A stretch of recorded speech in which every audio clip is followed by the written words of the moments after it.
Hey, what up, everybody? Thanks for tuning in to the stream. How's it going? Hope you are having a fantastic night. I'm hoping you all had a fantastic holidays the last few days. Well, we got more holidays coming up still. I know a lot of people have more than one little Christmas event. Plus, also, we got New Year's right around the corner. So shout out to everybody for everything the past year. You all rock. Amazing community. How's it going, Boogeyman? How's it going, DeathLordStrong? We didn't have a show yesterday. I had a lot going on still with the holidays and all this kind of stuff still. So I just got back actually from having a daddy-daughter date. We went to see Avatar Way of the Water, which I have to say was absolutely awesome. It was pretty long, and she had trouble staying patient throughout the whole movie. But man, that was impressive. It was... had a lot of heart to it. Had a lot of surprises in it that I didn't know was going to be in the movie. CG in that thing was like absolutely in freaking insane. I saw somebody on Twitter say that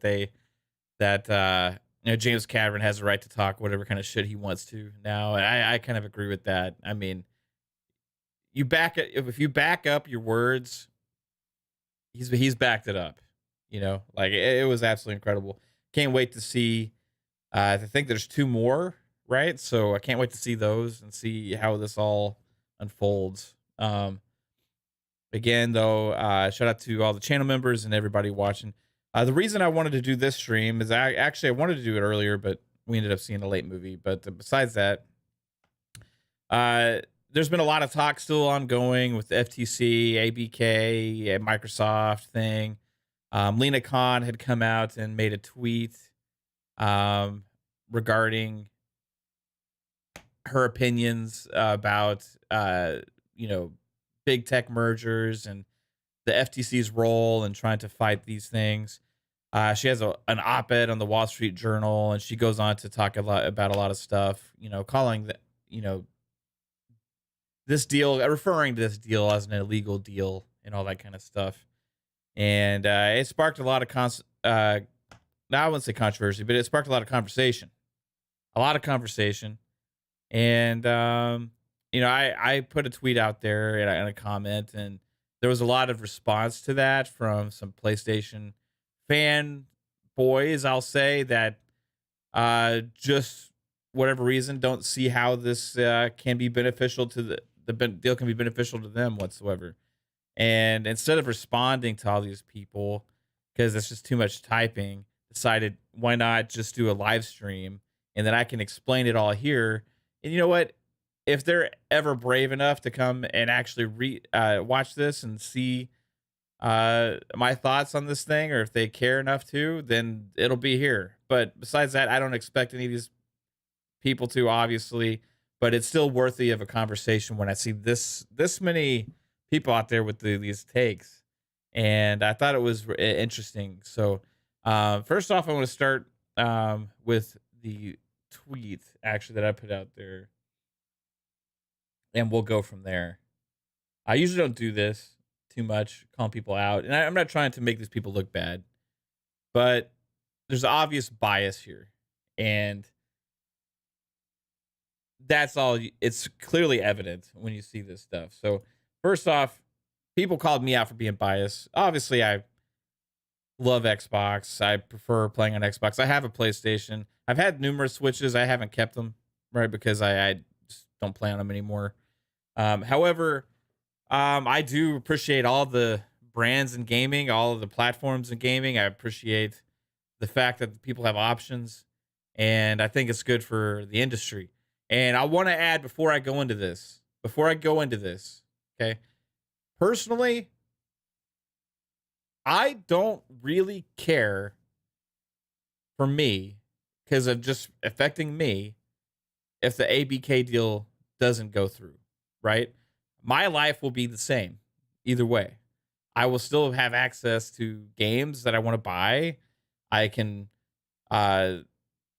buy Call of Duty and be fine with that, like I have been doing for years. It would be nice to save money by these games being in Game Pass, but overall, that's not what this is about. That's whether it's fair for this deal to go through, right? If you were to ask me beforehand, would Activision Blizzard be my number one choice for a publisher for Microsoft to acquire? I would say no. But also, the interesting thing is this acquisition, because of these reasons that I'm saying, also has the least effect on other platforms other than a lot of other publishers that Microsoft could have bought. And instead, it's more beneficial to all consumers. And that's kind of what I want to get into here. Yo, what's up, Rough Thug? Rough Thug says, Sony knows that they're on borrowed time. The gig is up. The ass is done. That's why they're trying to stop it. Yeah, maybe so. I think their way of doing business might be coming to an end, but we'll see. Sup, Portal Player, how's it going as well? All right, so I put out this tweet in response to Lena Khan's op-ed and her Twitter post. Again, agenda-based thinking, ideology at its at the forefront here. My tweet just said, in response, after reading what she had to say, that this deal is not illegal. They keep saying this deal is illegal. The only thing that makes this deal illegal is the fact that the FTC is saying it's illegal. There's nothing illegal about the deal other than their just choice to use those words that it's an illegal deal. They have failed to actually prove in any sort of way, in any kind of way, that the deal is illegal. They're just basing it on the size of the deal, basically, saying that it will harm consumers. That makes it illegal, but they make no valid points whatsoever in how it will harm consumers. And in fact, I believe that it actually benefits consumers, not only Xbox consumers, but it can benefit PlayStation consumers. Yeah, that sounds crazy, right? It sounds crazy. But this can benefit PlayStation consumers, and I'll tell everybody why. It also benefits Nintendo consumers. It also benefits consumers that play on the cloud. It benefits consumers that like using gaming subscriptions. There's a lot of different things. But I want to start off with this. First off, I said this deal is not illegal. I don't believe it is. I don't see how this deal is illegal whatsoever. They went through all the right things. You know, they went through all the right processes. Activision Blizzard was on the market. They were looking for different buyers. They reached out to numerous different options, and Microsoft was the one they chose to close the deal with. And they actually, still after the deal was getting close to finish up, they were still reaching out, trying to see if they got the most money for what their company was worth. And they actually got the best deal possible for the company, not only for the company but for the employees, which is getting overlooked by many people.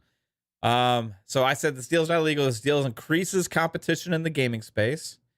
This deal is good for consumers. This deal is good for employees of ABK. I don't think anybody can argue against that. The deal is bad for Sony. That is true. Doesn't mean it's bad for PlayStation gamers, but it is bad for Sony. And I'll explain why. The same reason it's bad for Sony is the same reason it's good for PlayStation consumers. But your job is also, what I said, is to not protect Sony's number one position. It is to protect competition. Do better. That's all I had to say, right? Apparently, this, for whatever reason, caught on with some PlayStation fans, PlayStation fanboys, or whatever. So we'll get into some of that. This person, Ragnarok, obviously, you can tell this person's not biased at all. KhAos on the profile picture. Name is Ragnarok.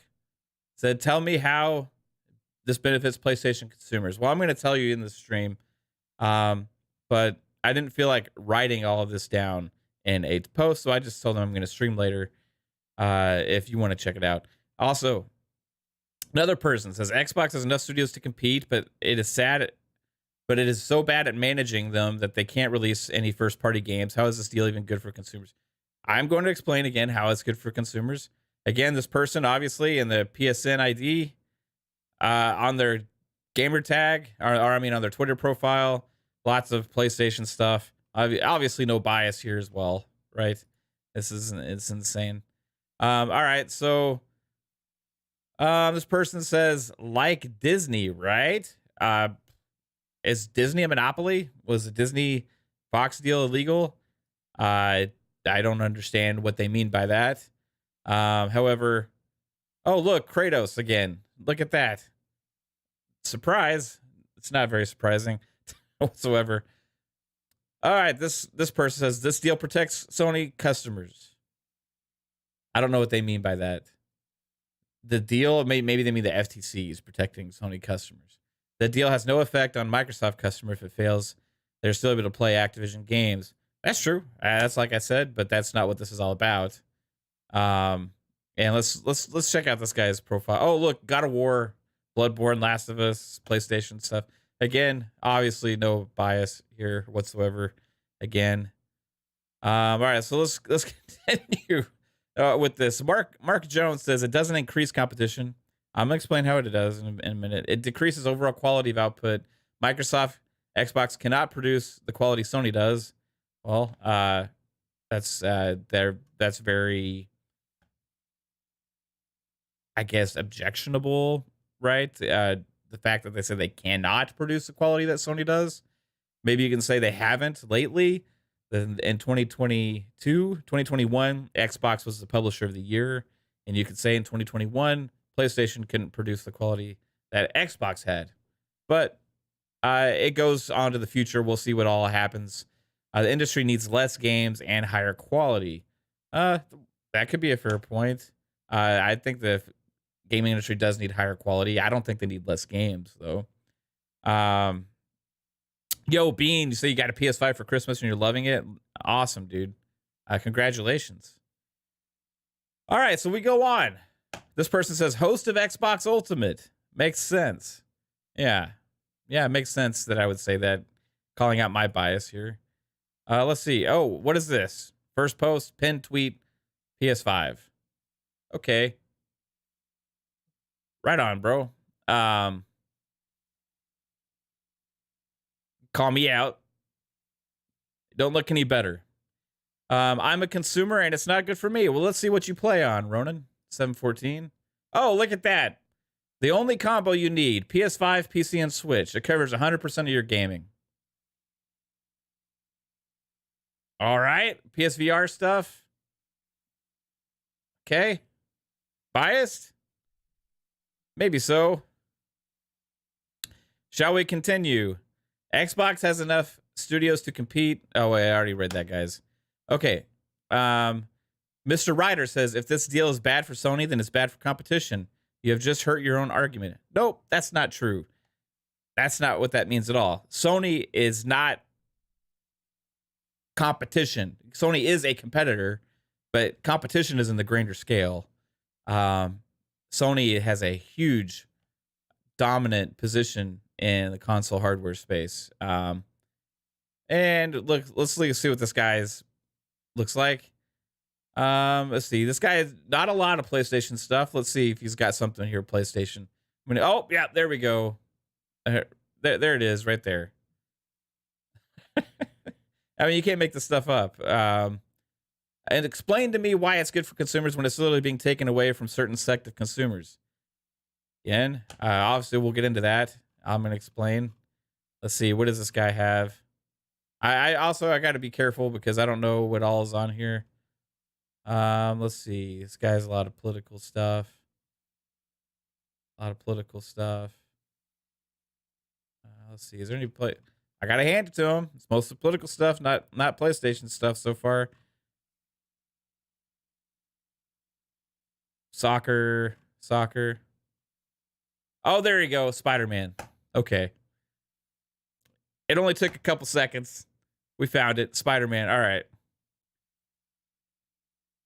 Oh my gosh. Okay, you have learned your lesson well by taking up all the language elements of Microsoft. Sorry, but the FTC is right. This purchase is a danger to the industry, says Hathers. Let's look up Hathers. Oh, look, you got Joel and Ellie right on there on the top of his profile. Oh, retweeting the Red Dragon and everything. Okay. Wow, this is interesting. What shithole did all these people crawl out of? Like, are they all in a Discord together? I'm assuming. Crazy. I've never had this many PlayStation only players click on any of my posts before. It's actually crazy. PS Xbox Gamer. Microsoft already has enough studios to compete. Leave Activision independent. Microsoft has its lawsuits just like Activision and every other company. The deal does not increase competition. Let's see. This guy is interested in. Is this guy really this guy is basically quote tweeting Xbox YouTubers, calling them shit. Yet the company you fanboy from Microsoft does it too. Yeah. Okay. So this guy's just calling out Xbox people left and right. PS Xbox Gamer, I call bullshit on that. Yo, what's up, Steel Rain? Shaq Fu, damn Xbox fanboys always tell me Xbox is market leader and number one. I've never said that. I don't know who told him that, but hey, hand it to this guy. Positive Xbox post there. We'll leave Shaq Fu alone. He keeps it real on both sides apparently. All right, so then Guts. It's very sad that Microsoft can't compete with more studios, and they have to spend $70 billion on a publisher. All right, let's see what this guy's all about. Oh, there you go. Yep, PlayStation stuff left and right on the feed. All right, basically get my point. These are the guys that have responded to this. It's a bunch of PlayStation gamers, but I wanted to keep it fair. I play on PlayStation as well, right? But I wanted to tell these people how it can be beneficial to PlayStation consumers. And the answer, again, is that it's bad for Sony. Like I said, right? This deal is not good for Sony. It's going to make Sony have to be more competitive. It's going to have to increase their value proposition that they're proposing to consumers, right? So that's what good competition in a game in the space does. In any kind of space, if you have several strong players in the market, you get more competition. You get better quality at times. You get better value given to consumers. You get the companies being more creative, trying to figure out how to do things. Xbox was down. That's how we got Game Pass, right?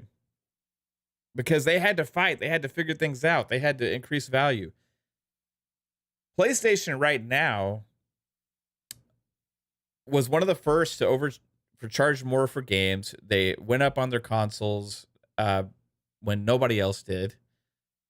And they've done a lot of other things like pay for all these exclusivities and stuff like that. They're also charging for director's cuts and remasters and all this kind of stuff that isn't necessarily to the benefit of the PlayStation gamer. Also, they do another thing when they stick to primarily one genre with the first party portfolio, which also could be a detriment to PlayStation gamers. So if you're happy you just love PlayStation, you don't care about anything else, and you just love what they do, and damned all the rest of the gaming industry, damned all the rest of everything else because you're happy, which is what every single one of these people seem like it is. These are a bunch of selfish people that care nothing about the industry only what they play on and what they play.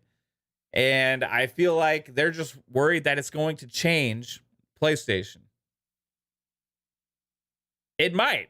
This deal might change PlayStation, but for the benefit of the consumers and for the benefit of you. Are they going to stop making games like God of War and some of those other big titles? No, because that's their identity, right? They're not going to lose their identity. They can't afford to lose their identity.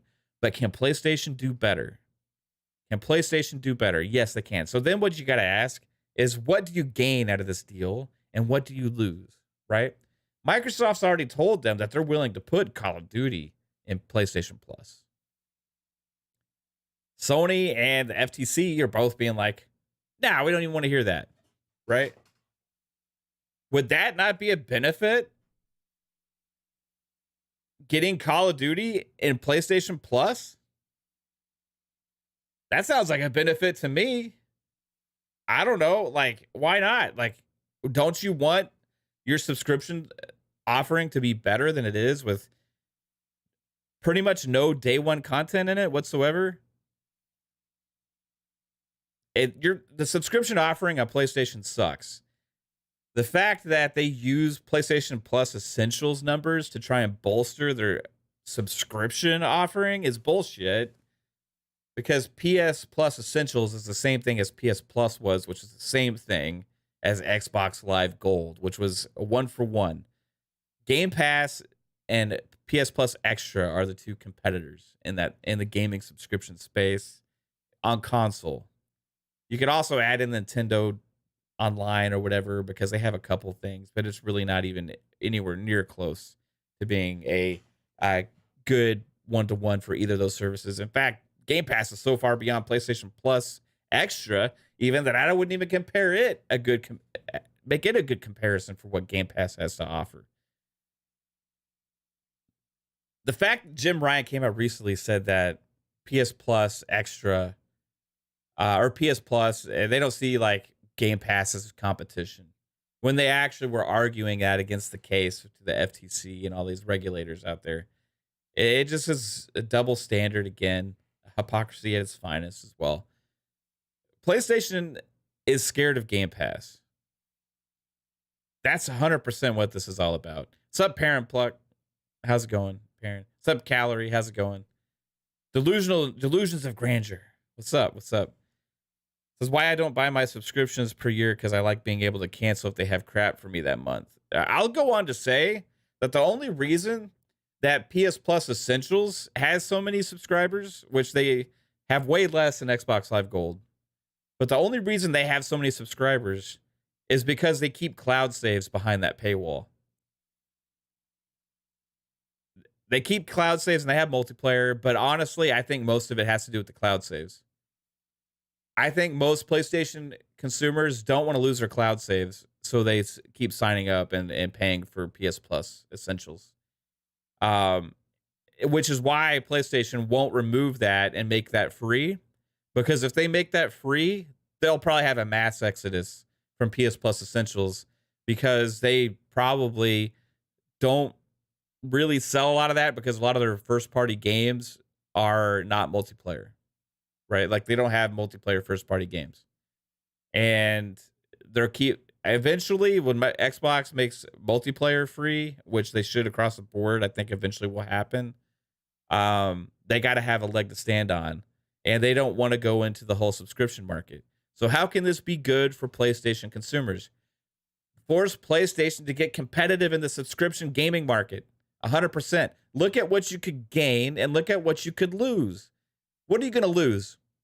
Activision Blizzard, right? Look at Activision Blizzard. Are you going to lose Diablo? No. Diablo's still going to be on PlayStation. Are you going to lose Call of Duty? No. They've already come out and said that for 10 plus years. It's still going to be on PlayStation. What else do you care about? Overwatch? Okay, that's still going to be there. Are you really that worried about losing potentially fucking Crash Bandicoot or what else? The new Blizzard IP that you don't even know what it is yet. Are you really that concerned about those things? Or what you're really worried about is PlayStation not doing as well as it is now?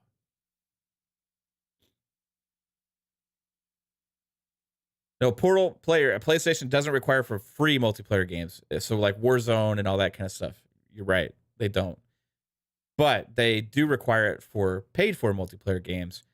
But I would say that a lot of the PlayStation fan base, I don't know if they would, I don't know. Maybe there's a lot of multiplayer gamers on there. I don't know. I think people that play mostly online play on Xbox. I think people that play mostly on PlayStation care about the Spider-Mans, God of Wars, and all that kind of stuff. You know, I don't know. Maybe you can make a case for Call of Duty and NBA, right? Call of Duty, like NBA 2K, FIFA, and that kind of shit. Like people paying for online for that stuff. But again, when Xbox later on eventually makes online gaming free, I don't know, because I think PlayStation's afraid of that too. Because all they have is that to really stand on with PS Plus Essentials. And extra one-to-one to Game Pass is nowhere near the same thing. So that's the number one thing. If it's bad for Sony, it's going to cost Sony some market share. It's going to cost some people maybe to switch, or some people to start playing more on Xbox or whatever.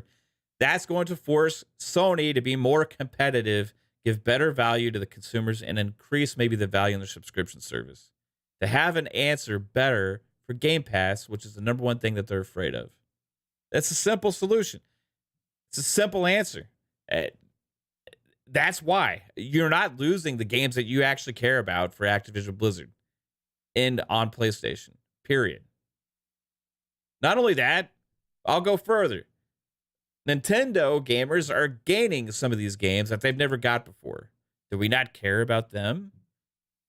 Only care about potentially losing this whatever Blizzard new IPs or whatever these new IPs could be from Blizzard that you don't even know anything about right now, knowing that PlayStation still has way more exclusives than Xbox. Way more exclusives. The hypocrisy of that fan base is absolutely asinine. It's absolutely crazy. I do agree that Microsoft has not done a good job in the past. Are they trying now? Yes. Is there multiple ways of going about it? Yes. Is this good for ABK? Are they the best choice for ABK? I believe so. So therefore, I'm happy that they acquired them. If it fails to go through, it is what it is. It's not going to affect me that much. But it doesn't make it not okay for this deal to go through. Like, this deal should have no problems going through, except for the grandstanding and ideologies of the FTC right now. What's up, Jesse B? What's up, Wilbo? I've always thought that in any space, the more competition, the better. You remember when ESPN NFL 2K5 and Madden used to push each other each year? When those games like used to battle each other out, even once, as far as, you know what? Wow, think about this. Once NFL 2K5, they got so ballsy. They got so ballsy to make a stand and try and gain market share in that space and to really sell their games. They made NFL 2K5 at launch $20. $20. Guess what? Guess what happened? The next year, EA signed that exclusive deal with the NFL, and no more NFL 2K series. No more. Instead, you got Madden year in, year out, no other options, and declining quality over time. Competition is good. Again, look what it did for Xbox and the stuff that they're doing now, forcing them to be more aggressive and have a different option in the space, forcing more competition in gaming with more innovation with the subscription services, right? I feel like that's what it's all about, right? You want consumers to have options. You want the companies to fight for your business, right?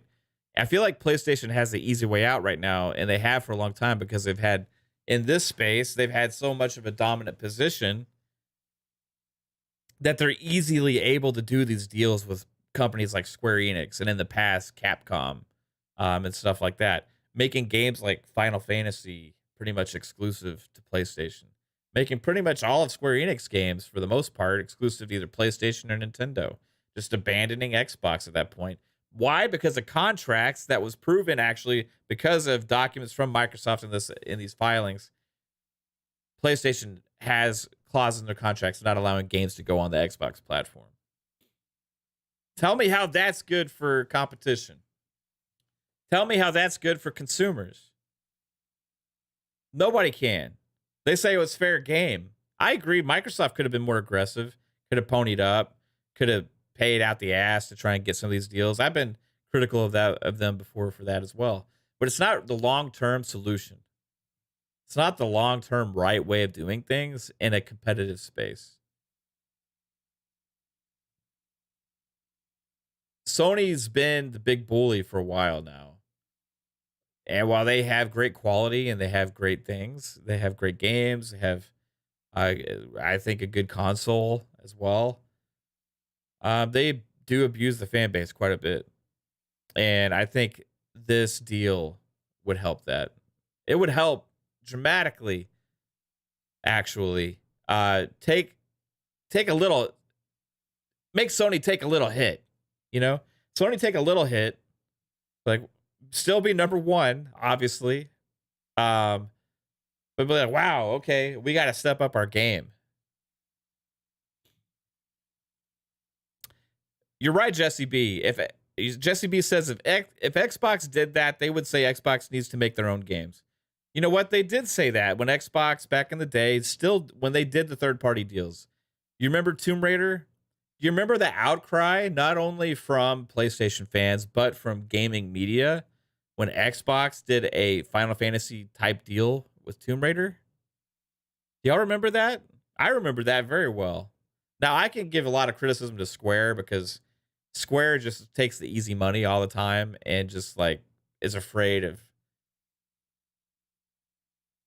not having that insurance upfront cash, right? They want that exclusivity cash. You know, they want that deal. But Square also always complains about the sales of their games, right? Because it's only on one platform usually. It doesn't, their business model makes no damn sense. So a little bit of that goes on Square. But Xbox after Tomb Raider, that was the last time they did it. And when they did it though, they took a lot of shit.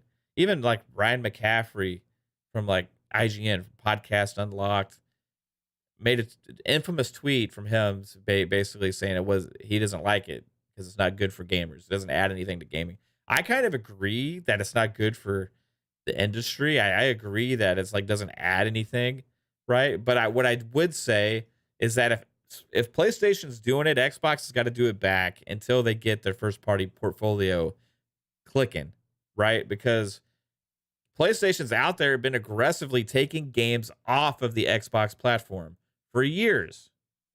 For years, PlayStation's been doing that.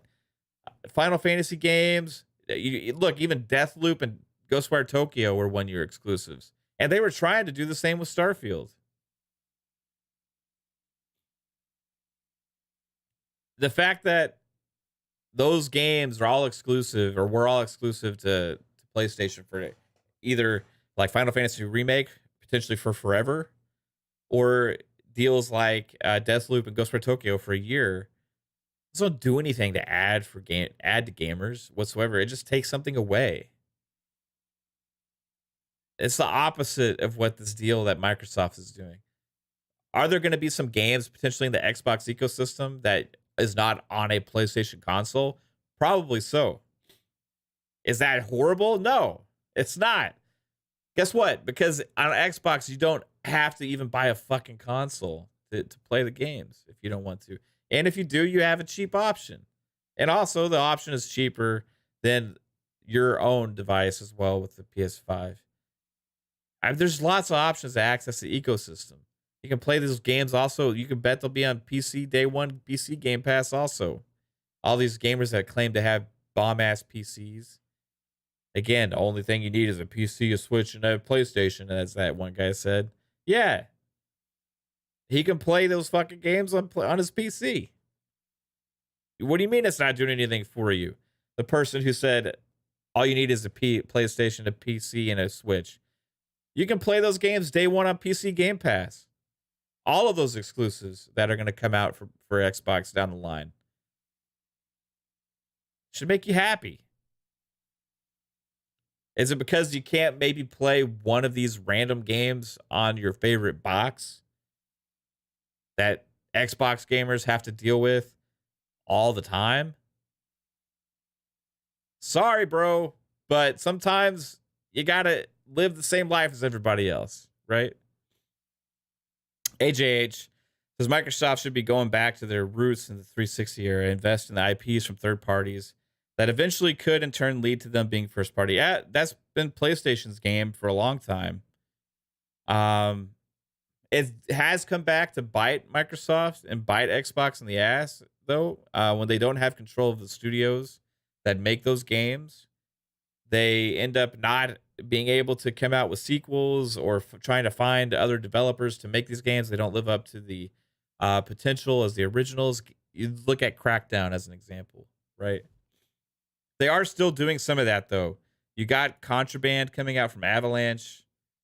You got supposedly IO Interactive's working on something with Xbox. Supposedly Certain Affinity is working on something with Xbox. But what they're doing is they're controlling the IP. So maybe that's an added benefit they're doing. And I think they are doing some of that. But that can't be the only thing that they do anymore, which used to be majority of their portfolio. They even look at early Xbox One generation. You had Rise, Crytek, Quantum Break, Remedy.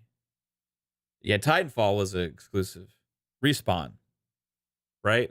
Sunset Overdrive, Insomniac.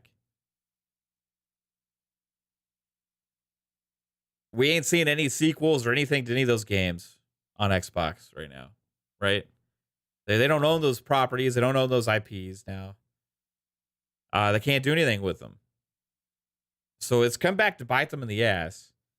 So I think they're going about it in a better way now. They got a lot more things in the pipeline, so that way they don't have to rely on that. I do think they could have also paid for timed exclusivity, even though I'm not a fan of it. Just because PlayStation is doing the same thing right now. You got to fight fire with fire sometimes until you get your portfolio lined up, so that way games aren't taken off your platform. PlayStation is trying to keep games from being taken off of their platform also. And that's what this is all about. It's what their business is all about. But Xbox coming out saying they're not going to take them off. They're going to put it in their subscription service even if they want to.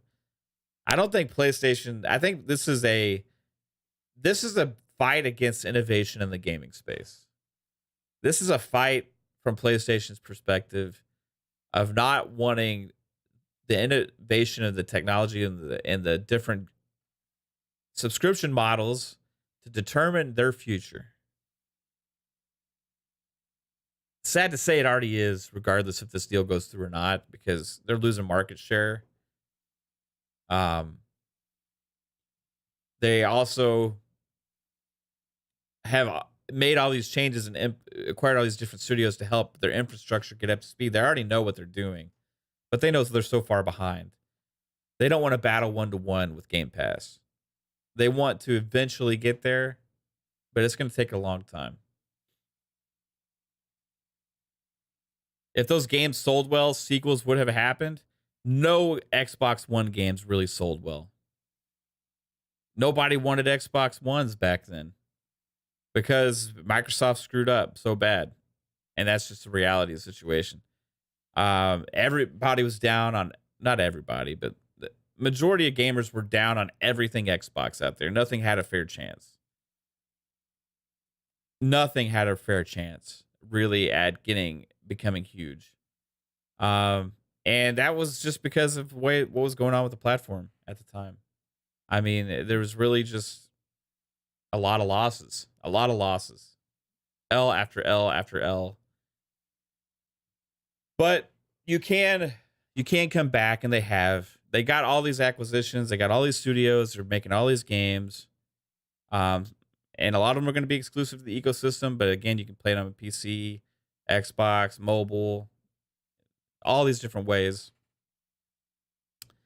I just don't see how anybody could see that this is bad for consumers when you're giving people the ability to play these games at a lower price than ever before. It makes no sense to me. If you want to play so badly what this new IP is for Blizzard on your PlayStation 5, that's something also you could look at and be like, would PlayStation have gone over exclusivity for that? Possibly. Like, who knows, man? It's like, it's these games that are like these random IPs that are going to potentially come that and maybe be exclusive are not the Diablos or the Call of Duties and the stuff that these gamers are bitching and care about. Overwatch, all these things, those are still going to be there. Plus, Microsoft said they would put it in your PS Plus. If you want it, if you actually want a good deal, then stop bitching about this because it makes Sony look bad. It makes Sony take a hit. You don't get to brag about 70% market share anymore. All of this stuff. Sub Chipmunk, even if they made all ABK games exclusive, it's still not even bad for consumers. I completely agree with that. I think people say, well, it's not good for me. I'm a consumer, as somebody said. How? How is it not? If PlayStation has to be more competitive, people have such a narrow-minded fucking focus on these things. And I think they just take the words spoken by PlayStation and the FTC is like, oh, yeah, see, this is bad. It's really bad for us, right? Because they're going to make these games all exclusive, and we're not going to be able to play them on our PlayStation anymore. Activision is huge. Activision is huge. How many games does fucking Activision actually make right now? Call of Duty is pretty much it. Really look at it. How many other games are there that they put out there? All their fucking studios focus on Call of Duty. Yeah, you may get a Crash Bandicoot thing every once in a while. You got like the Tony Hawk remake, remaster, whatever it was. Some things like that. Overall, though, there's not that much. And that's just in the last couple of years. I can only think of a handful. Blizzard, you got, I mean, I really think about Blizzard hadn't, besides Overwatch 2, when's the last thing Blizzard put out, right? You got your remaster of Diablo 2. Diablo 4 is coming. That's not going anywhere. That's not going to not be on PlayStation. Like, what are they really worried about not getting? I don't understand. What are PlayStation fans so scared of not getting on the platform? It makes no damn sense. There's never been a start. Has there ever been a StarCraft on a PlayStation? I don't think so. Has there ever been World of Warcraft on PlayStation? No. Has there ever been a Warcraft game? I don't even know, man. I would have to really think of it, and I'm sure PlayStation fans aren't like crying over that either. Overwatch 2 isn't going anywhere. What are you afraid of losing? I don't understand. You say taking games off your platform. What? What games? Somebody explain to me what games are being taken off the platform. Can anybody explain?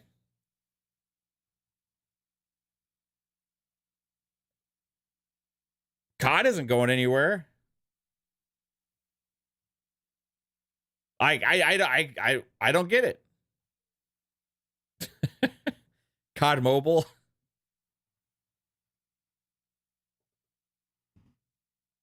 I really don't understand. Like, you know, the more I think about it, even it gets more crazy. Because there's really nothing that's going to leave the PlayStation ecosystem from this deal. Except potentially some new IP you've never heard of or don't care about from Blizzard. And whatever Microsoft actually has these studios create only because this deal passed. Once this deal goes through, maybe they'll be able to make more games than just Call of Duty. Maybe at that point they'll be able to do that. You wouldn't have gotten those games anyway. AJH says they don't want Xbox users having Spider-Man games. That's what it is. Yeah, I don't understand. Ralph says I could care less if the deal goes through. Just not a fan of Game Pass quality of titles from Microsoft. Gone downhill. Halo, your favorite franchise. Get ready for this 2023 year.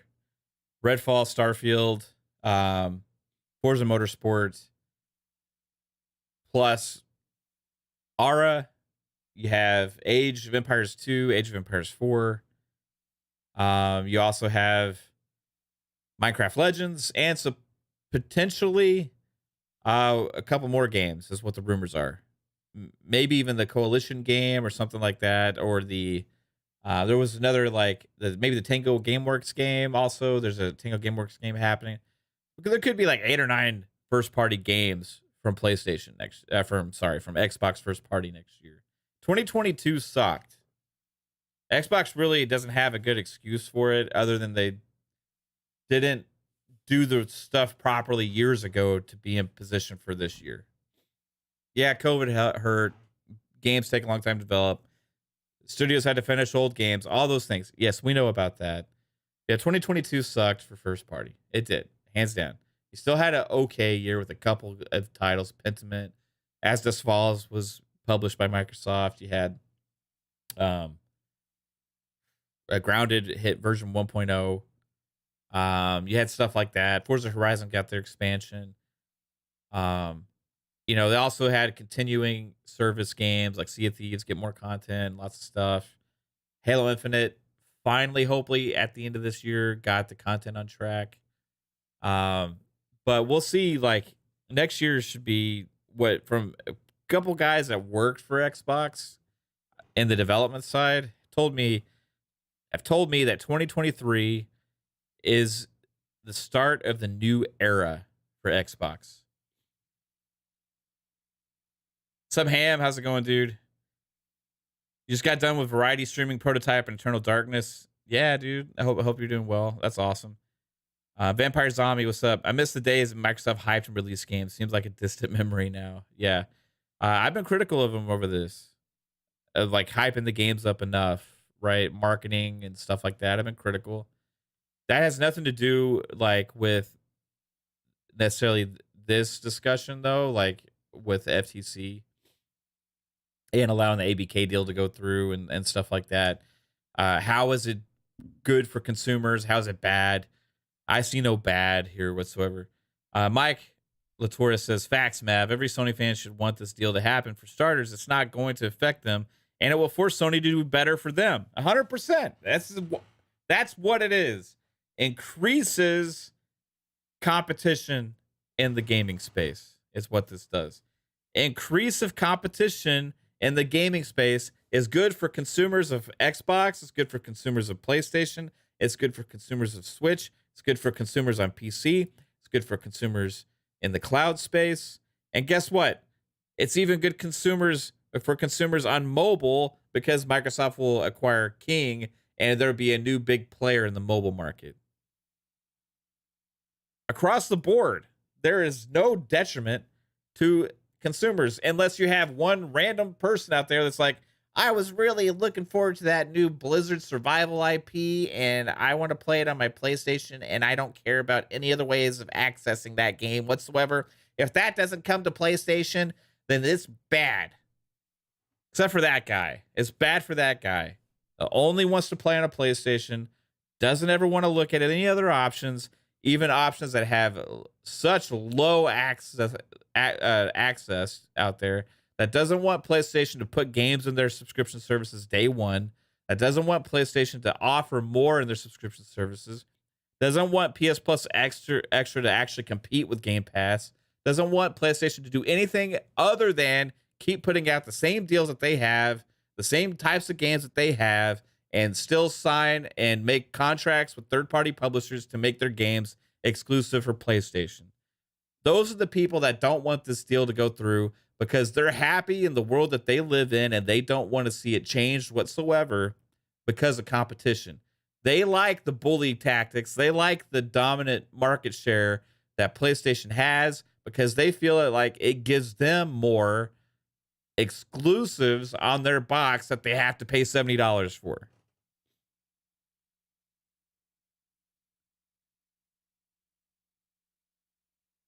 That's the reason why they don't want it to go through. They're afraid of losing some of those third-party deals. They're afraid of losing some other games that are going to be potentially in Game Pass. They don't want Sony to have to get creative and do better to compete value-wise.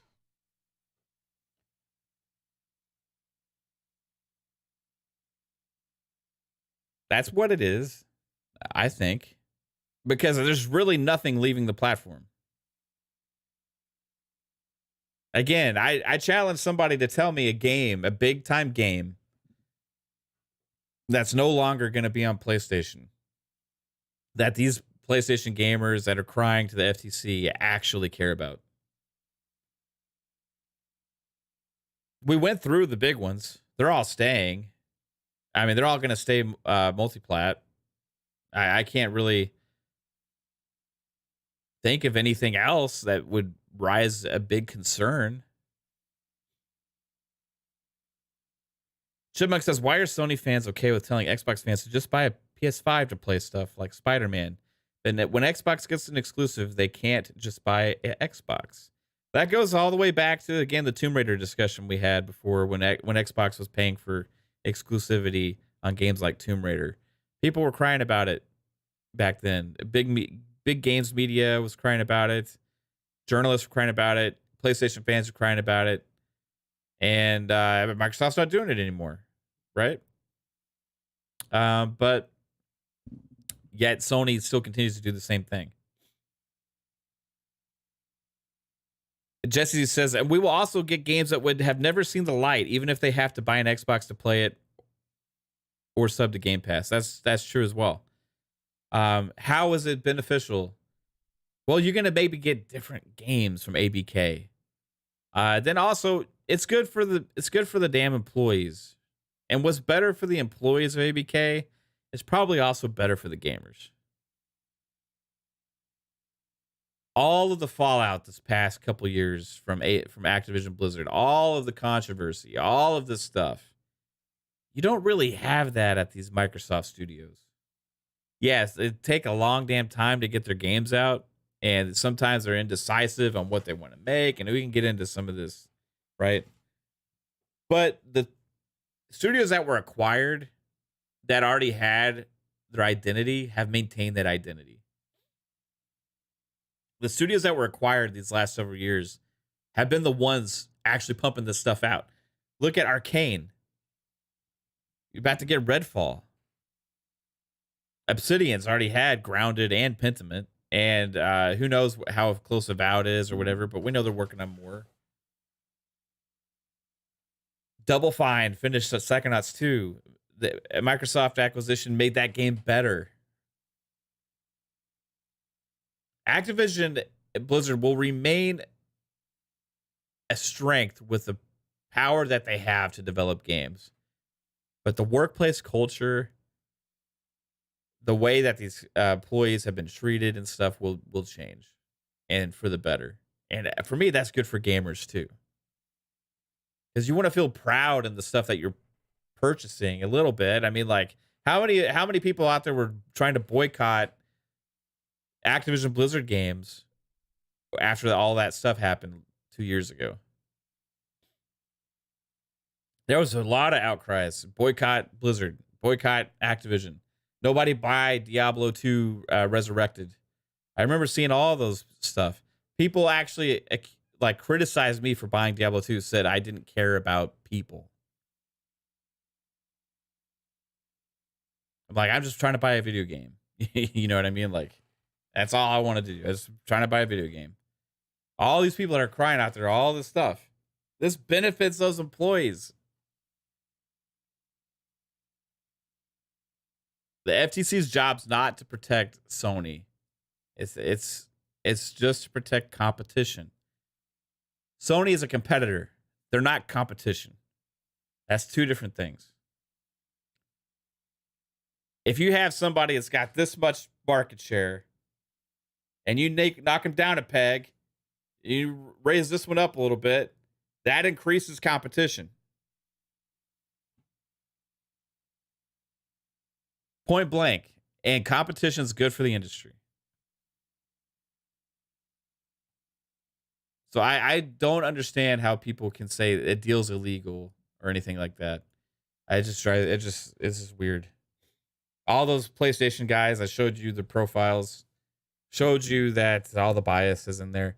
Again, if this deal does fall through, me personally, does it affect me? No, I'm like, okay, what is Microsoft going to get next? Are they going to get something I'm actually more interested in?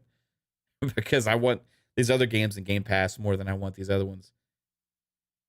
Sega, Ubisoft. I mean, there's probably 10 publishers I could name that I would have been more excited about the games, right? There's a few big ones for Activision, and especially on the Blizzard side, especially Diablo. The Blizzard side has me more excited than anything. I want to know what that new IP is that they're making, but I am excited about Diablo and all these games. But if the deal's not closed yet, am I going to still buy Diablo day one? Yes. I'm going to buy Diablo 4. 100%. Chipmunk says, the worker health is probably one of the most important things for me with the deal. I think the staff being treated better will result in better games. Yeah, definitely. It makes sense to me.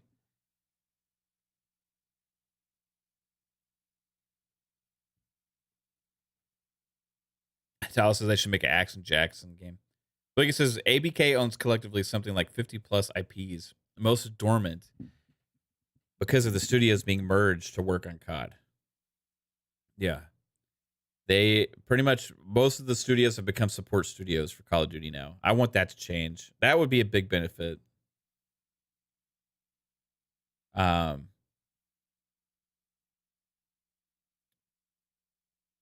it's, I don't know. I just don't understand it. I don't know if y'all saw, when I was going through these different profiles and stuff, but it's just interesting. I want to kind of go through and address individual comments. I already, this Ragnarok guy said, telling me how this benefits PlayStation consumers. Already did. So I'll move past that one. Increased competition gives better value for you, and you're not really losing anything anyway. Plus, you could potentially get Call of Duty in your PS Plus Extra, right? I'm a consumer, and it's not good for you. Let's see what this guy said. Oh, this is the guy that all you need is the PS5, PC, and Switch. It covers 100% of your gaming. It is good for you, bro, because you'll get Call of Duty on your Switch. Plus, also, you'll get ABK games on your PC and PC Game Pass. So if you actually do play on those other platforms, then, hey, you got stuff, man. You got stuff for you, too. It's good for you, bro. Plus, you also get potentially Call of Duty and PS Plus Extra if PlayStation would accept that. Let's see. It doesn't increase competition. It decreases overall quality of output. How? How does this decrease overall quality of output? It says Microsoft Xbox cannot produce the quality Sony does. Are they accounting for the fact that they would actually have all the Activision Blizzard employees? Or do they just think they're buying the IP? Obviously they're acquiring ABK, so the muscle of the game development comes along for that ride. I don't understand. The industry needs less games and higher quality. So Activision makes a lot of games? No? I don't understand that either. There's no logic to this post whatsoever. Xbox has enough studios to compete, but is so bad at managing them they can't release any first-party games. How is this deal even good for consumers? Just wait. Again, I hate saying just wait because everybody runs with that. But you know what? Come talk to me again after 2023 and the games that are releasing, Eon. And also look at what happened in 2021 when Microsoft had all the bangers. If you want to call them that. How is this deal even good for consumers? I already explained that also. If this deal is bad for Sony, then it's bad for competition. Moron! No, it's not. And it's bad for Sony. Sony is not the only competition out there. And if it was, then that's pretty bad also, is when they have such a dominant position, if that's your only competition. Sorry, but your FTC's job is not to protect Sony. It's not to protect one competitor. It's to protect competition in the space to the benefit of consumers. I know you hate that word. I hate that word too. I'm just using the word that it's used back at me. Bangers. Explain to me why it's good for consumers when it's really being taken away from a certain sect of consumers. What is being taken away? Again, Jamal. Tell me. What's being taken away, Jamal?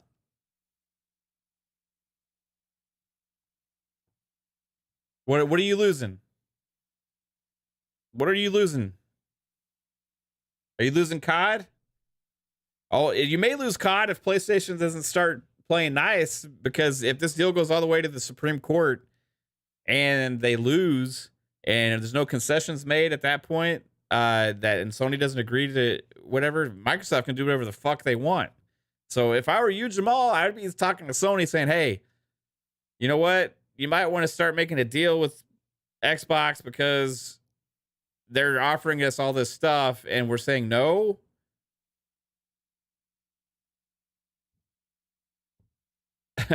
Yeah, bro. Think about that. Mike Latoris. I just now realized that name. Mike Latoris. Separating that out on purpose. The illegal thing is they're trying to use the restaurant clause, which is a restaurant chain can't buy a wine producer and then have it exclusive to their restaurant. It doesn't fit here, but that's it. Yeah, that doesn't make any sense. Like the FTCs can't like just make up rules. Activision is not the only creator of games, right? And I would also say that, like, if a restaurant wanted to make their own wine, that should be fine. I mean, it's like if it's like the only wine producer out there, I don't know. That's just kind of dumb too. Hold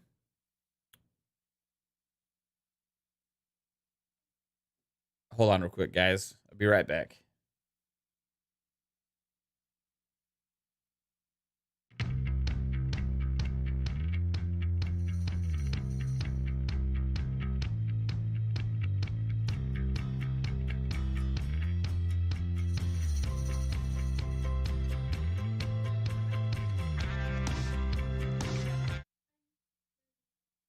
Okay, babe.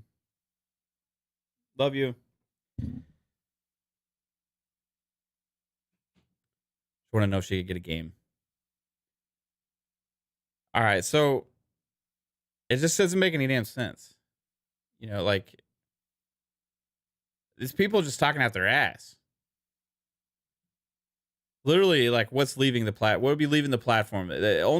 I'll tell you this: if anything is exclusive, if they actually make Call of Duty exclusive and all these things, it would be Sony's fault at this point.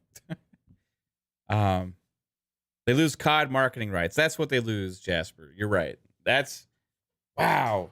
My God. They don't get to have Call of Duty on their PlayStation box anymore. They don't get to have all those Call of Duty commercials anymore. Oh, that's so bad for the PlayStation consumer. You know, like, come on. They're trying to say Call of Duty is an essential input to make a video game console. Like a video game console maker can't continue to compete without it. That's also number one bullshit. that they're trying to make that case. Yes. But also the fact that Xbox and Microsoft have offered that for 10 years nullifies that. Like, it just is ridiculous. Yes, they can put the game on the platform if they choose to. I think that if they don't at this point, it would be Sony's fault for playing too hardcore with this. Yeah, there's really nothing leaving. There's the possibility, which is like a made up, non realistic thing about those titles leaving PlayStation. Don't see happening whatsoever. Let's see. This person says like Disney, right? Like, again, that makes no damn sense to me. Do we not have Netflix, Apple TV? We have Disney Plus, we have HBO Max, we have a Paramount Plus, we have Hulu. What else do we have? I mean, there's fucking like a shit ton of Discovery Plus.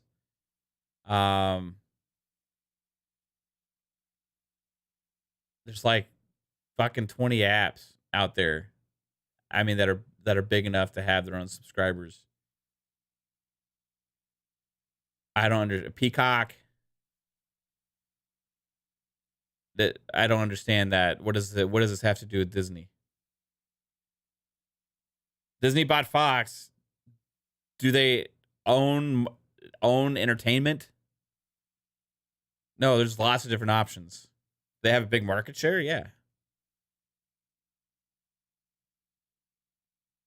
Stupid.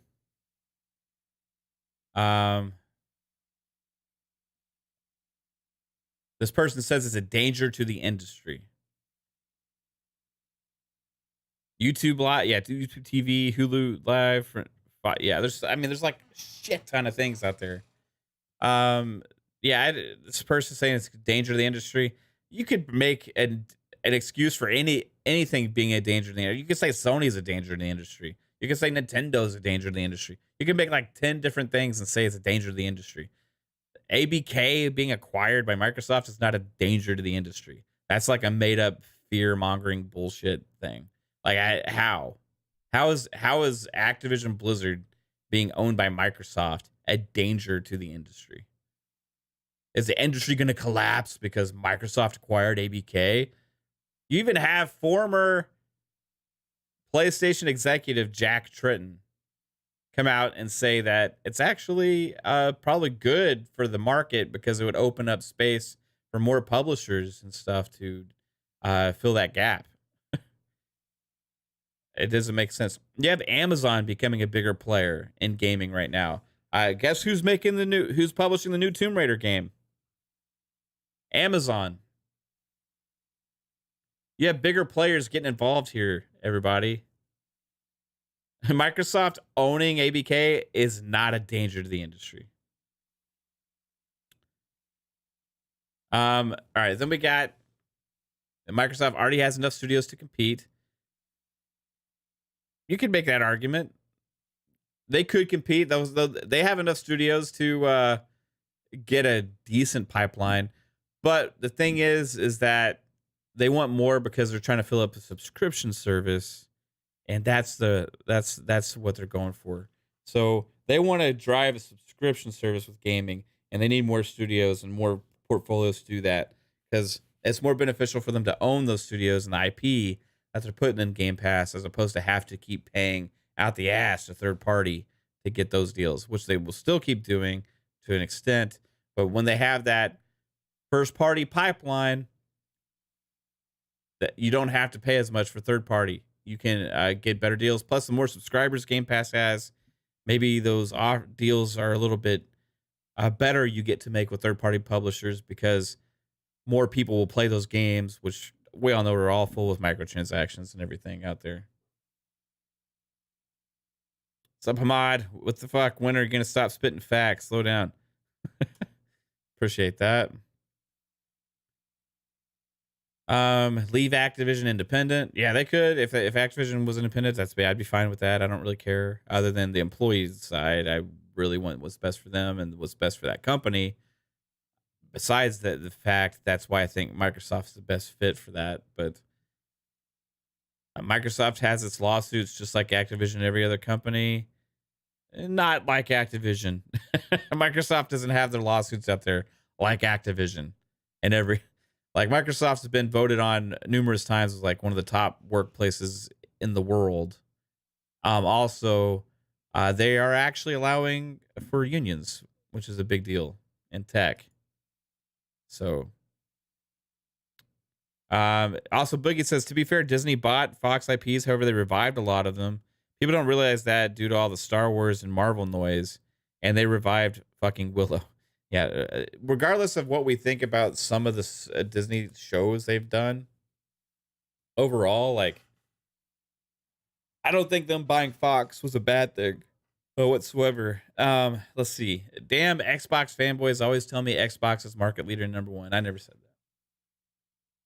that. Again, another person says it's very sad that Microsoft can't compete with more studios and they have to spend $70 billion on a publisher. Yeah, they could go another route. This is the fastest, easier route, and it's better for ABK. I'm fine with that. Especially when you're not losing anything on your PlayStation. Yeah, there's always new studios. There's always new publishers. Annapurna, Devolver, to name two publishers, and Embark and Inflection. How about Embracer Group? Who heard of them a few years back?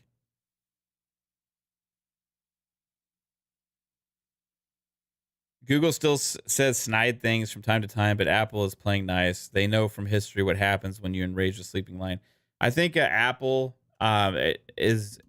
it's interesting what's going on there because I think Apple is being forced to allow third-party app stores on their phones, on their devices, and that's going to be a big change. I think that starts next year at some point.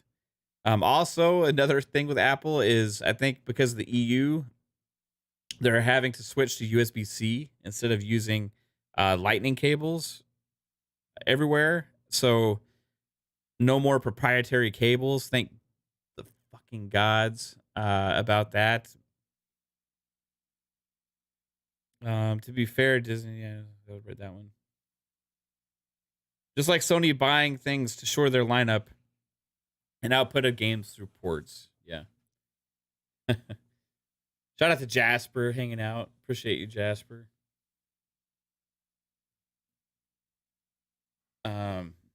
Susie asked, does Compulsion Games still exist? Yes. They're actually supposed to be really excited about whatever this Compulsions game is. We don't know what it is, though. I don't know. I've been calling for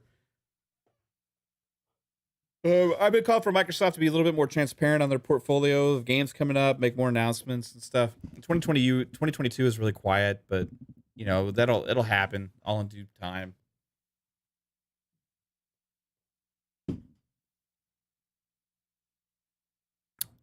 I got nothing else really. I mean, I could ramble on about the same like 10 different things. So we could how about we do a little Q&A here? First I'll ask you guys a question. Do y'all see Diablo, Overwatch, or Call of Duty going exclusive to Xbox, period, if this deal closes?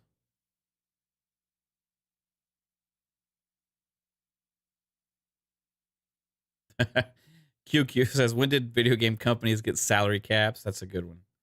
You're not, yeah, you have to stay here. You're not allowed to get too big. That's funny. Susie says no. Deccaddo says never. Nope. DeathLordStrong, tell us right, no.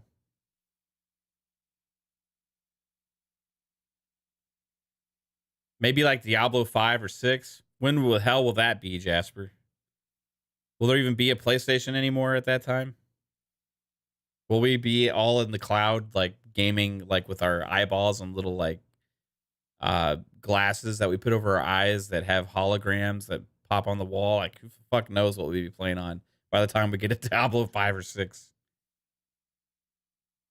Yeah, they all have microtransactions built in. They're all too big. They all need too big of a player base, right? I agree. Elder Scrolls is supposed to be Xbox only, so who knows? But that's a single player game.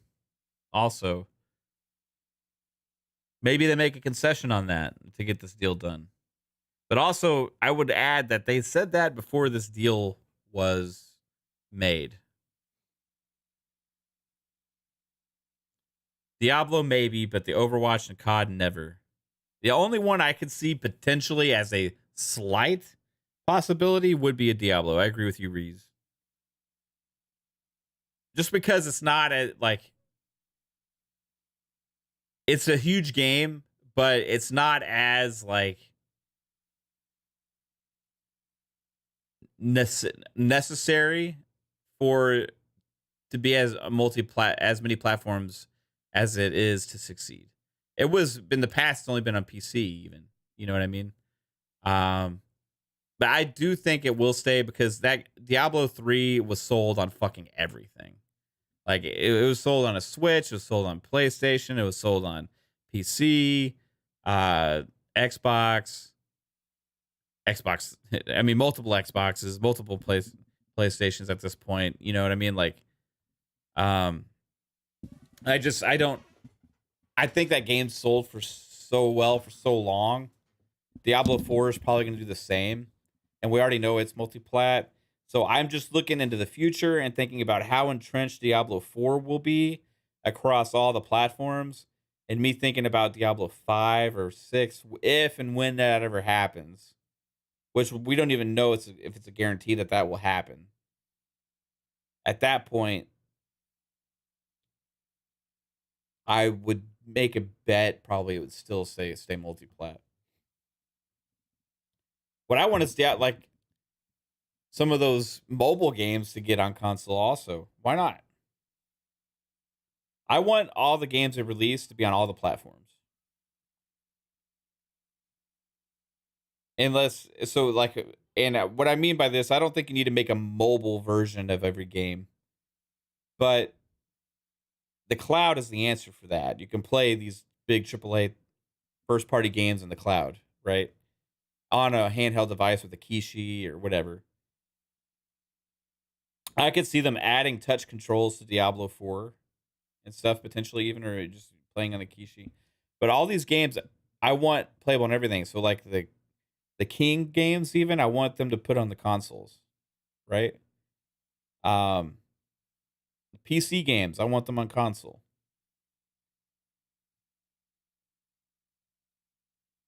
When they talk about one ecosystem and play where you want, I want that to mean it for everybody on all platforms. At times, Xbox is in the past like we're gonna mean it for a PC. We're gonna put all of our games on PC, but they haven't done the same retroactive like day one on console, right? Like Gears Tactics, Age of Empires 4 is gonna be a year late to console, right? I would like to see them put some of their mobile games and stuff, you know, all the way around day one on everything. We'll see what happens though. AJH says Squanch needs to be picked up. Yeah, a lot of people are asking for Squanch to get acquired. I don't know. I wonder if Squanch wants to be acquired or not. I'll say if they're looking for that or they want to, then like I'm all for it, right? But like only if that's something that they would want. But that game was a huge success for them.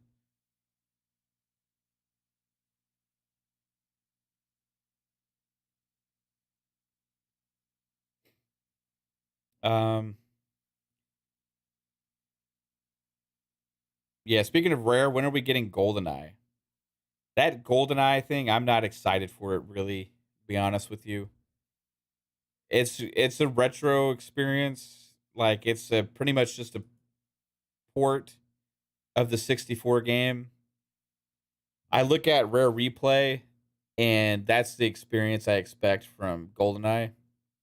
It'll be cool for nostalgia reasons, but it doesn't have online, so I'm not really gonna have anybody to play it with, and it'll feel pretty dated, I bet. I'll probably mess around with it for like an hour or so, and probably never touch it again. And maybe I'll play this. Maybe I'll play the campaign. I might enjoy the campaign, but those games don't really control as well as remember as well. Also, like I don't know. They did say they're implementing some control updates and stuff. But what I would look at is like like the Perfect Dark on Rare Replay. I would look at the GoldenEye to be somewhat like that, probably. Yeah, and on the Switch, it's like a trick. It's like a trick online because it's like the 64 game.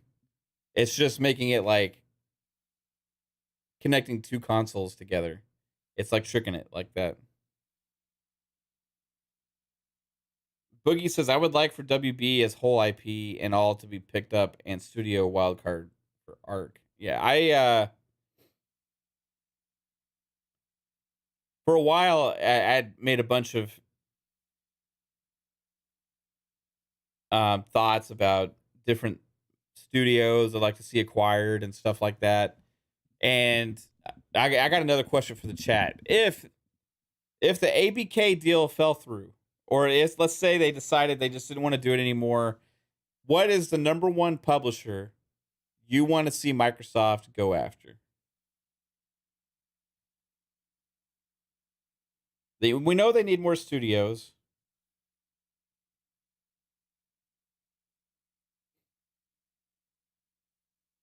Do you think they would lose the taste for it? Do you think they'd keep going for it again?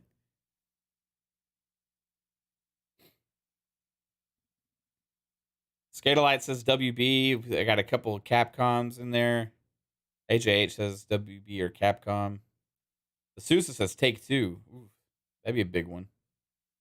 The Take Two would be like an Activision Blizzard situation, right? WB, they need to be saved from Zalov. This fucking shit up. DeCaddo says Nexon. That's interesting. What are you looking forward to from Nexon?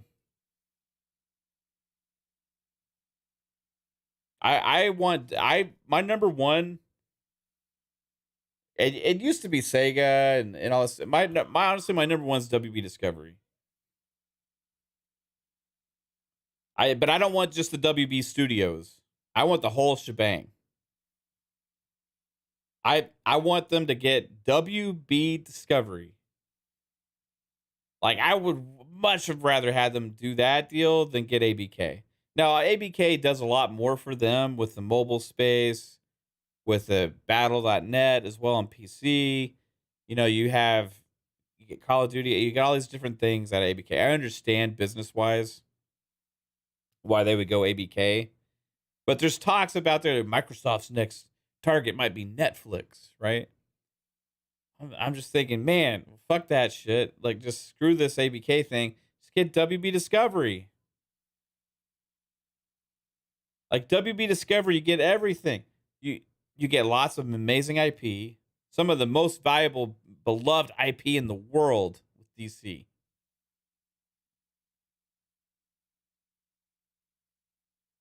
You get HBO Max and all that shit. You get Discovery Plus, HBO Max. You can create your own platform within Game Pass or like add Game Pass to it. You can do a bundle deal or whatever.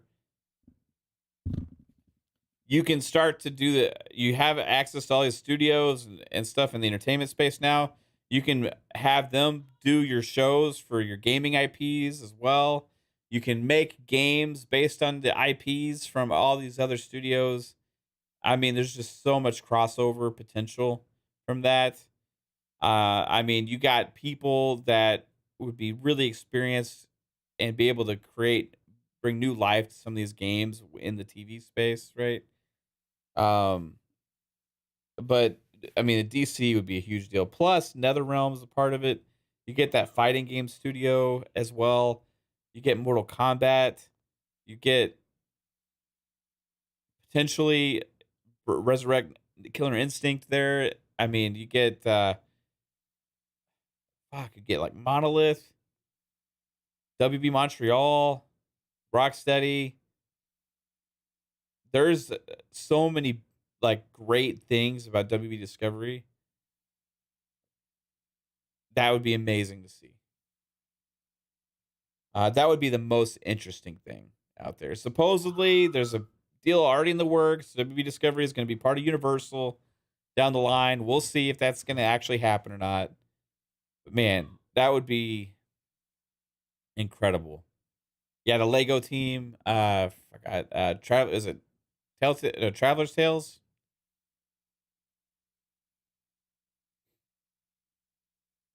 Yeah, deccaddo says Netflix doesn't have many IP though. Yeah, that's one reason I don't like Netflix. Like, I get the business side of why that makes sense, but again, like, I don't know. Like, it doesn't excite me. You know what I mean?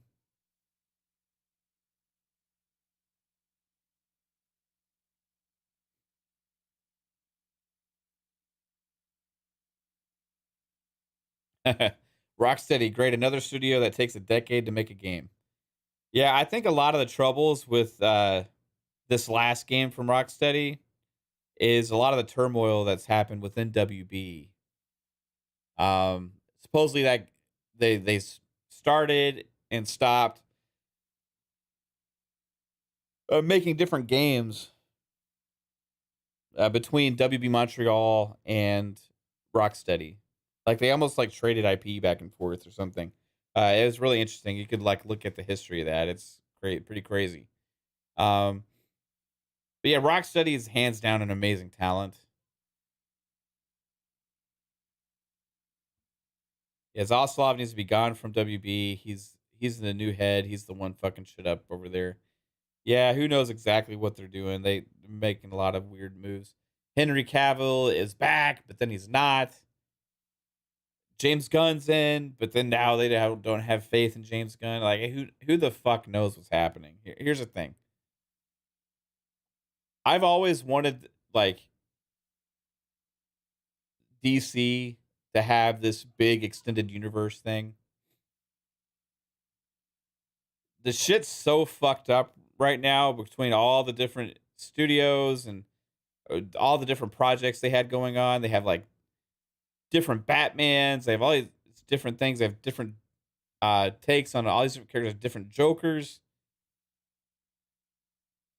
Like I really like the thing I like about the MCU is that everything holds more weight because you know it matters to the greater picture of things, right? And we're missing that from from DC because everything is like its own standalone thing, which can be cool, right? But there's no feeling of great continuation among the DC universe. Now, how do we get that? I don't know if just making new movies with the same people is gonna do what a lot of us want, or at least what I want. So, do we just want more of what everybody's been criticizing all over the place? I don't know if that's what we want. For me, I want the unknown of like a brand new fresh start, right? I want a clean slate from DC. It's scary. Now, could they do that with Henry Cavill? Maybe they could, but it would have to be in the right way. Like, because you can't just have him continue to do his Superman and then reset everything else and then have it tie in. So they're like, I understand some of these things, right? That James Gunn's talking about. Do I have ultimate faith in James Gunn? Absolutely not. Just because I like the Guardians movies doesn't mean he's going to do a fantastic job, right? But what I've wanted from them is like a proper fresh start. Does that mean we may start with a couple of origin type movies or whatever? I don't know, right? But if it did happen that and you actually built up these characters and built them up the right way, eventually it can culminate into something as amazing as something like Endgame.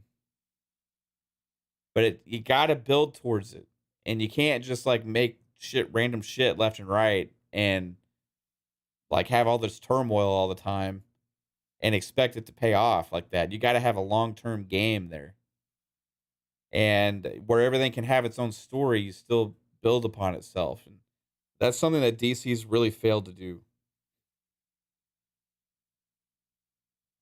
So I don't know. For me, as much as it sucks potentially to lose Henry Cavill as Superman, as much as I don't 100% have undying faith in James Gunn, I'm more excited about the unknown than what we've been getting from DC. If that makes sense. You know what I mean? Like, I love Henry Cavill. I feel horrible for what they did to him. I think it's fucked up. I think WB is fucked up. I think that Robert Pattinson did okay as Batman. Do I want to see him as a long-term Batman? I don't know if that's the solution for me either. I thought he did okay. I thought that was a good movie. But that's not necessarily the whole vibe I want for the DC universe either. You know what I mean? That's like pretty damn dark and slow. And, you know, if for what it's worth, if they could reverse time, what they should have done is go to Zack Snyder. You know, this would take time travel to make this happen. They should go to Zack Snyder and have him do that role of the Kevin Feige and take his time and build up his universe that he had envisioned over a long period of time. But they couldn't even handle it for a couple of movies.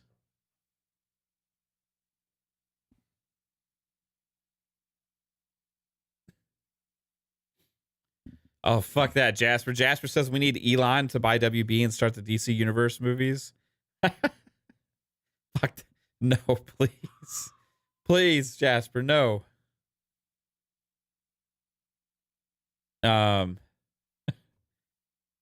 Yeah, Gunn did well with Guardians. Suicide Squad was good too, and you know they also have the fucking John Cena show on HBO Max, which was pretty good. I fucking forget it was the Peacemaker, Pacemaker, Mr. Peace. I don't fucking remember. John Cena, you know that character. I thought it was pretty good. But I don't know if I'm still sold 100% on his vision for what it could be because we don't know what it is. We don't know what his vision is. But I still have more faith in the unknown than I do with what we've already been getting from DC. Yo, what's up, Alvin? What's up, Luis? How's it going? Yeah, but now, yeah, Tom, what's up, Tom? Says, but now Henry is literally our God Emperor of 40K and will make actual good shows and not things like Hammer and Bolt. Yeah, yeah, he's doing Warhammer shit. So that's cool with me. He's a big Warhammer fan, actually. So it makes a lot of sense. I'm down for that, 100%. It sucks we lose him on The Witcher and we lose him as Superman. Like all within a couple weeks of each other, it seemed like. Just when we thought we got him back as Superman. But we'll see. I want to give James Gunn the chance at least to see what this new fresh start of the DC EU is. Make one big cohesive thing. I did say that in order to make that happen, you can't continue with the Black Adam movies either. You got to start all over from scratch. I don't know what that means for the other movies that they already had planned, like Flash, and for what was the other? The new Shazam. I think they'll still come out because they've already finished pretty much. After those, I think it's a new slate and the Gunn era will begin.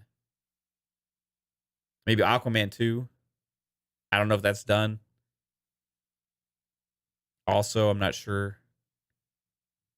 But it's crazy. I mean, they got to start from somewhere, right? At some point. Jacob Novik says, opinion, I dislike James Cameron's new statements. What did he say? James Cameron's always talking shit. But I just saw Way of the Water tonight. I don't know. He's got a right to talk some shit. That movie's amazing.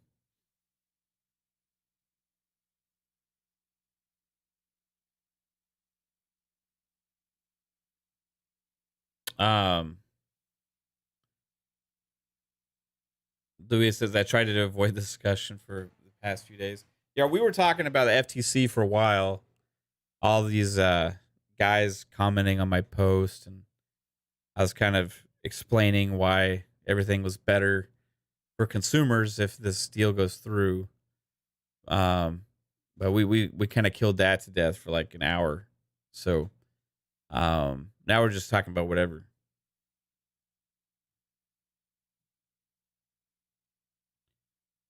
Flash may not because of Ezra. Yeah.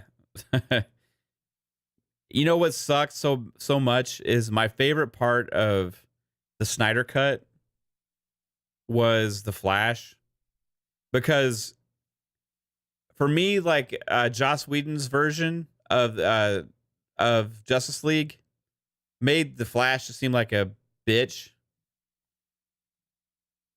And Flash is like maybe my favorite DC character. I was never super excited about the choice for Ezra Miller because I didn't really think he fit very well. I like Grant Gustin a lot from the Flash TV show, but I don't know if he would be a right role for the movie either. But Ezra was interesting, but he's kind of too like quirky and awkward, you know, for Flash for me. But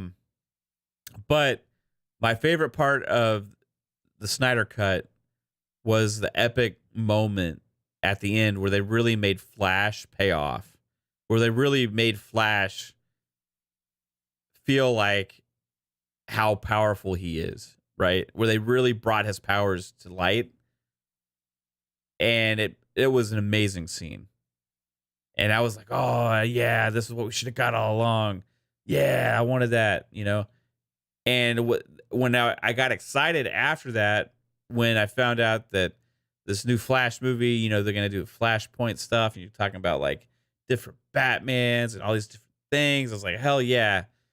But then Ezra went on a weird cross-country crime spree, kidnapping stuff going on, and grooming stuff, and assault charges, and I don't know, this crazy shit left and right, and make you be like, okay, and why does this always happen to WB?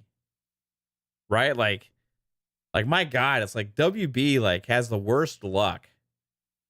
Maybe like look at fucking the shit in bed lady. What's her name? Amber Heard. It's like, yeah, they can't use her anymore either, right?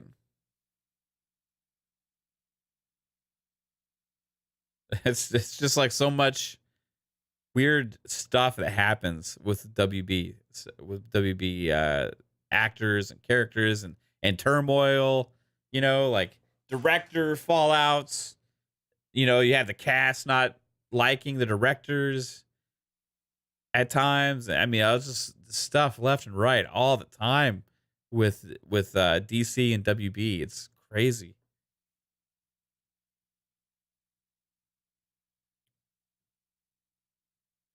Jacob says rather have Grant replacing Ezra. Grant's performance was fire. I loved the first few seasons of the Flash on TV show. I thought he did a great job. Little did you know, he was also in Glee, everybody. Yeah. A shit in the bed lady. Some people like weird stuff. Yeah, Amber Heard. When she gets mad at you, she shits in your bed. It was proven in court that she shit on Johnny Depp's bed. She was mad at him. Yeah, later, Talos. Have a good one. Your delusion says you're on break. Missed most of the stream. No problem. Saint Reborn says I'm old, so I'm super exhausted by spoiler alert. Batman's parents die again and again in every freaking movie. Yeah. I mean, we've all seen the origin movies so much that like people are kind of sick of it a little bit. At the same time, though, it's like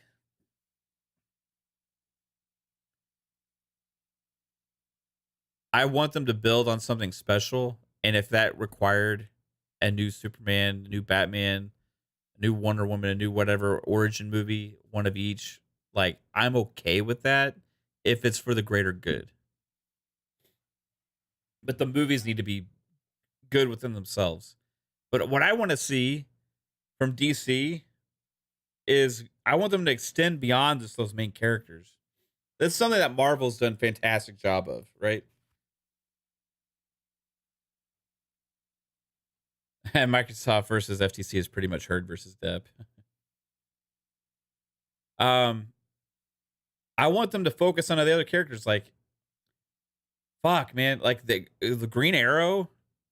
Man, that Arrow show is awesome. You know, like you had. I love that world. I loved I love the guy that played Oliver Queen. Fuck, I forgot his name. He did a good job, man. I actually really liked that show. But like, you can make these characters that weren't very exciting before into big, huge characters that people are super excited about. Look what Marvel's done with the Guardians of the Galaxy, and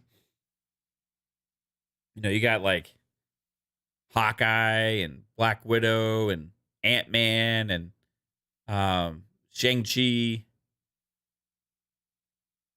I mean, not like primary. It's not Captain America. You know what I mean? Like, it's not Spider-Man.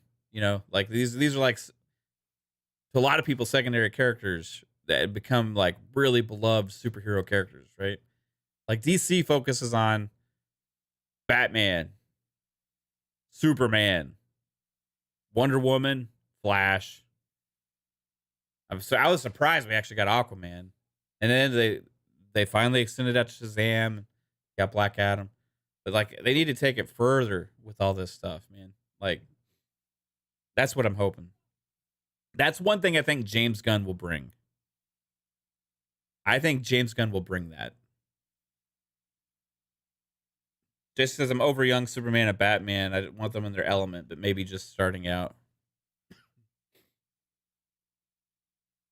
We've had a lot of old Batman stuff lately. Ben Affleck, they like basically just he's already old and disgruntled and already pretty much murdering people, putting his bat mark on him when he was introduced. Batman,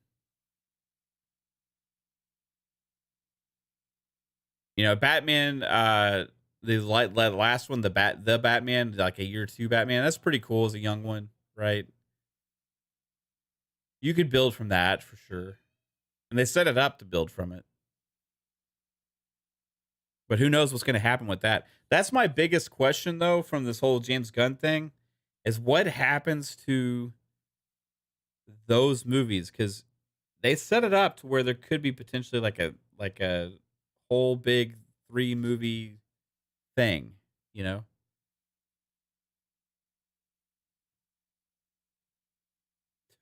You can amputate my finger and that's all right, but I draw the line at shitting in my bed.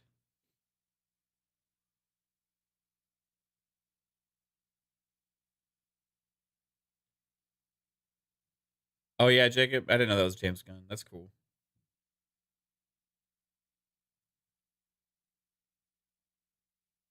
Yeah, I just want to see him be creative. I don't know. We'll see what happens. Well, everybody, hey, I hope you all had a fantastic holidays. Appreciate you hanging out for the stream. As always, this community rocks. We spent a lot of time talking about the ABK deal and how it's going to benefit consumers for every platform. Also, I think it'll benefit even the Switch. Also, with some of these games coming to the cloud on there, or coming to the platform probably via the cloud, as I should say. But there's lots of things to be excited for 2023. I honestly think 2023 is going to be one of the best years in gaming ever. So ABK deal, whatever happens with that, isn't going to change that whatsoever. But you guys, again, you rock. Thanks for tuning in. And I hope you all have a fantastic night. I'm going to go hang out a little bit with the wife and maybe play some games and have a good one, everybody. Thanks again. Take it easy. Peace out. Laters.